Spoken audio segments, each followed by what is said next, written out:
বলেছেন কথা অমান্য করা যাবে না। হযরত আবু হুরায়রা বলছেন আমি আস্তে আস্তে করে চলে গেলাম আসহাবে সুফার দিকে। সমস্ত সাহাবীদেরকে বললাম যে আল্লাহ রাসূল বলেছেন বাড়িতে আসতে। আবু হুরায়রা বলছেন আমি সামনে আসি আর অন্যান্য সাহাবীগণ সব পিছনে রয়েছেন।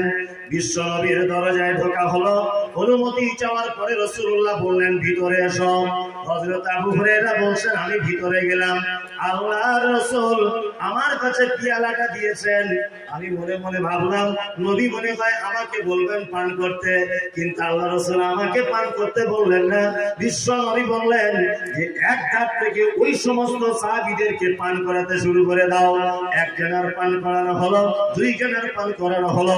আবু হুরায়রা ভাবছেন তাহলে আমি আর মনে হয় দুধ পেলাম না, সব শেষ।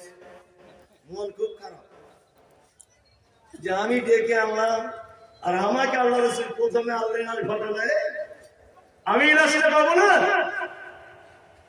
এইভাবে হযরত আবু হুরায়রা বলছেন একজন দুইজন তিনজন করে দিতে দিতে সব সাহাবী দুধ পান করা হয়ে গেল।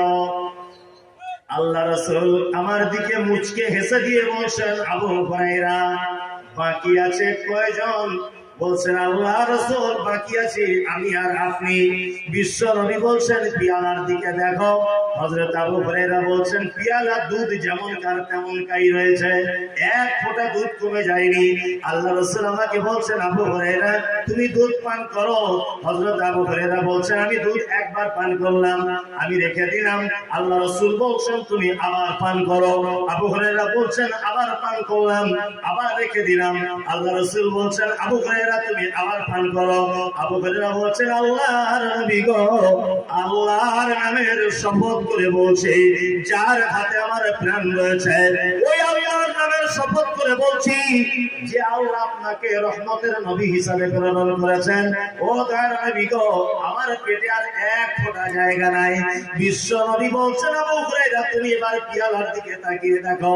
হযরত আবু হুরায়রা বলছেন এতগুলো সাহাবী দুধ পান করলেন, আমিও দুধ পান করলাম, কিন্তু লাস্টে আমি তাকিয়ে দেখছি যেমনকার দুধ তেমনই রয়ে গেছে, এক ফোঁটা দুধ কমে যায় না, এক ফোঁটা কমে না।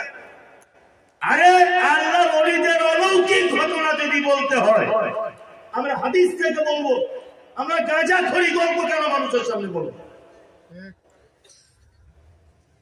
এটা হাদিস আছে তো স্যার, সহিহ হাদিস, বুখারীর হাদিস। এটা এক পিয়ালা দুধে অসংখ্য